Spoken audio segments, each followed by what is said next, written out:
In the book of Revelation, the last book of the Bible, it concerns the last events in the history of the world, and it is written to the last day people.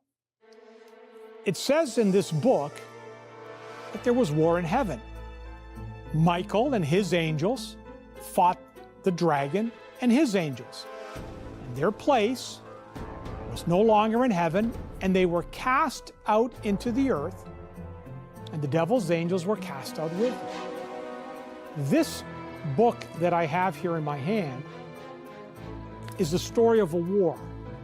Strangely enough, a war that began in heaven. From the very beginning of this war, there was a battle for the mind. Lucifer, a very talented creature that God had created, began to make insinuations in heaven against the character of God. He said that God was a tyrant, that God was making excessive demands, that God was not giving the angels the freedom that they deserved, that they were all in a prison, if you will.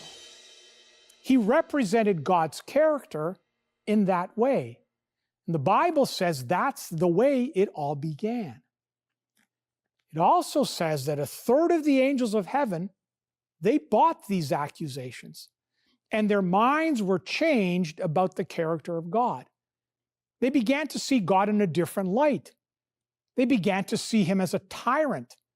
So finally, this war broke out. It broke out in actual combat.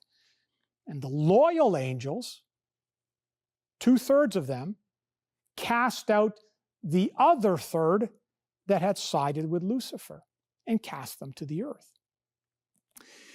What God was saying is, you can sin.